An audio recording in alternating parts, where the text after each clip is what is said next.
Hey, everybody. Welcome to episode 2 of Fantasy 101, an old man squad series dedicated to getting new fantasy basketball players ready to tackle winning right out of the chute. Slickrock is going to walk you through it. He's awesome. You're going to really enjoy these shows. And it's just an opportunity for us to showcase other things that this channel can bring to you, as opposed to my show, which is, of course, the deep dive, typically 9 category or category leagues for the most part, fantasy basketball show for the intermediate to advanced player. Slickrock is bringing you these 8 to 12-minute shows for newer players, understanding how to make that jump, either from not playing fantasy basketball at all or points league format over to category league format, understanding how to play, what things work, what things don't, so you don't have to spend the first half of the season or the first whole season basically making a donation to your league fund before you figure out what's going on. Follow Old Man Squad on Twitter at Old Man Squad. Please hit that like button at the front end here. It really does go a long way towards getting the thing into the algorithm. Subscribe if you like everything that's going on. Drop those reviews. That's enough of me. Let's get to Slickrock. What's up, everybody? My name is Slickrock, and this is episode 2 of Fantasy NBA 101. This podcast is devoted to first and second year managers who are looking to find a level of comfort in their daily fantasy leagues. I want to let you know how to play the game, but also how to be successful when you do. Again, my name is Slickrock. Please find me on Twitter at Slickrock, SLICKRACH. I would love to enter into some conversations with you all about what's been hard, what you're nervous about, and what you're looking forward to. Last week, on NBA Fantasy 101, we took the view from 1,000 feet. I told y'all how many guys are on a normal fantasy roster and how their positionality comes into play. I also did a hypothetical situation where I totaled Trae Young and Sabonis' numbers from a game that actually didn't happen, just to show you how numbers can accumulate through the week. This week on the show, I want to go ahead and tell you about things I think you should do in order to feel that sense of success. I'm going to be calling them NBA fantasy musts. Let's get it. The first thing I want to encourage you to do is make sure that you're willing to commit the time you need to feel that sense of success this season. Like anything in your life, if you don't put a little bit of time into it every day, you're not going to see success, you're not going to see improvement. It's okay to want to commit the time to this. It'll take you about 15 minutes a day, up to 30 minutes to an hour, depending on how deep you want to go. Think about finding a routine. For me, it means my alarm goes off in the morning. The first 5 minutes as I'm laying in bed, I check my team to see how they performed the night before. Then in the evening sometime, I'll hop back on and I'll start checking the waiver wire. Now, the waiver wire is where all the free agents are. Free agents are players that did not get drafted to teams or perhaps got drafted, but other managers have put them back on the waiver in lieu of picking up a player that was performing well. If you're not checking your team on a daily basis, you're going to miss out on those players who do really well, who are having breakout seasons, and who are worth rostering. You're also going to want to make sure you're checking to see if anyone on your team is injured and needs to be moved to your injured list.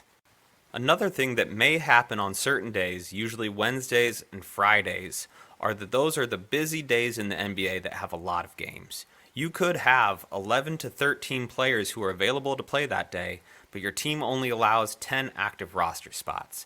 You're going to want to make sure that the players you want playing are in that active roster spot. If not, Yahoo will just randomly generate who goes where, and you don't want to depend on chance. You want to make sure that you are in control as much as possible. I'd also like to reiterate that the waiver wire is a really important part of fantasy sports. If you're not checking the waiver to see what players are available and switching out the ones on your team that are underperforming, then you're just leaving money on the table.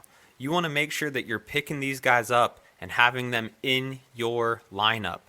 If you hear other podcasts talking about hot free agents, that means that there's somebody on the waiver, somebody that's likely unowned by most leagues that you should have. So if you hear about those hot free agents, think about picking them up.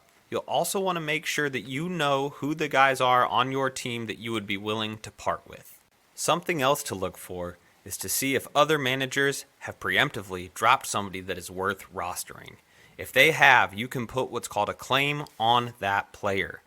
Other people in your league can also put a claim. because when a player is dropped, they usually can't be picked up for several days.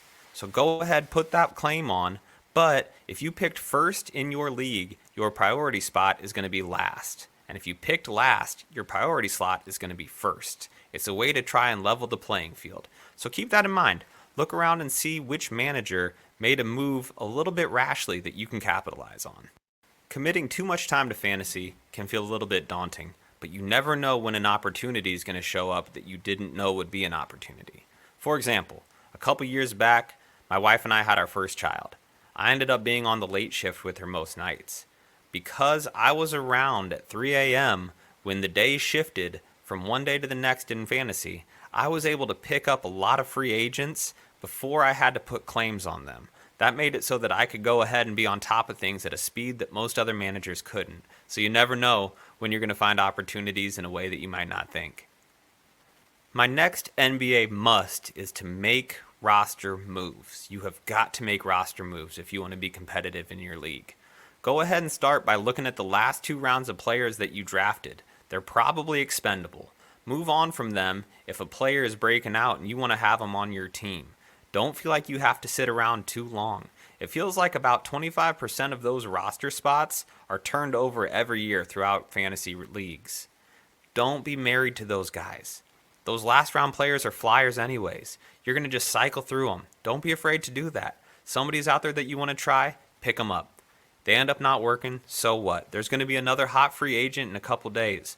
Or, like Dan talks about, there's always injury replacement guys. If somebody gets hurt on a team, then guess what? Somebody else is going to pick up that slack. You can go ahead and grab that player for a week, 2 weeks, a month, 2 months, however long they're going to be relevant. And then you go ahead and chuck them back off and pick up the next guy when it's time. My third NBA fantasy must is setting your daily and weekly lineups. And to be honest, this is about the bare minimum that you should be doing, even if you're not committed to anything else. It's not fun for you. It's not fun for the people that are playing you if you're not at least hitting the auto set button and making sure those active guys are in active roster spots. If you want to take it to the next step, you can go ahead and maximize your weekly games played. This means making sure that all of your guys are in active roster spots throughout the week. It can also mean dumping a boring, no upside guy for somebody on the wire with more games for that week. Don't be afraid to make a few moves, but also don't act so rashly that you're dumping somebody that should be on your roster. The fourth NBA fantasy must is maybe less important than the others, but I think that it's an important thing to do once you want to get into this and have more fun with it. And that's to make sure that you are communicating with your league mates. They're going to want to send you trades. You might want to send them trades. They might want to talk some trash. You might want to talk some trash. Don't make this a game that's just you at home by yourself on your computer crunching numbers. That's fine. I've been there before, trust me.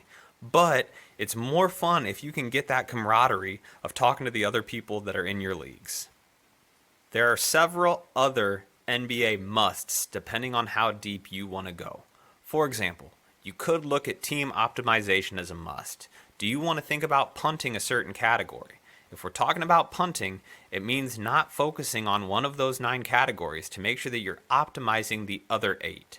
You could also punt 2 categories and optimize the other 7. This way you're getting players that have similar stat sets on your team that help to bolster those categories while leaving the other ones behind.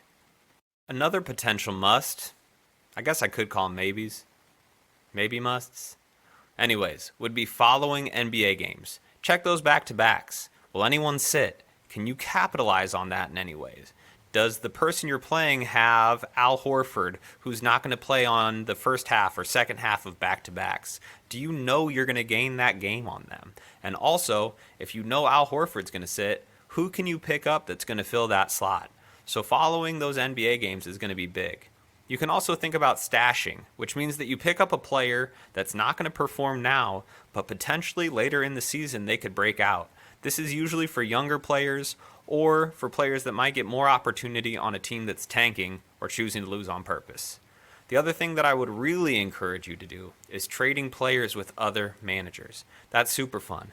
You can go ahead and throw them an offer, and if they're communicating with you, they'll throw one back. You never know. You could always come out on top. A few years ago, I ended up trading Nikola Mirotic, Clint Capella, and somebody else for Kevin Durant and CJ McCollum. I came out huge on that one, and I did really well, but it was because he and I communicated back and forth, and I got to a place where I was comfortable, and he got to a place where he's comfortable. So think about throwing out those trades with other managers. It's a great way to have fun in this game.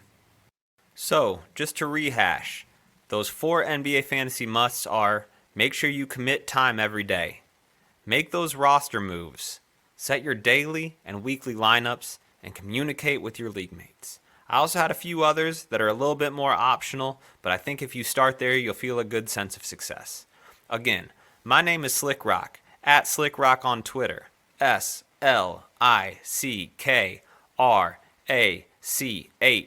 and this is being put out by the Old Man Squad.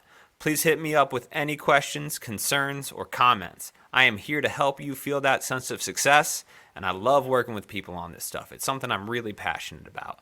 I'll see y'all again next week for the next installment. See ya. That's good stuff right there. Noobs.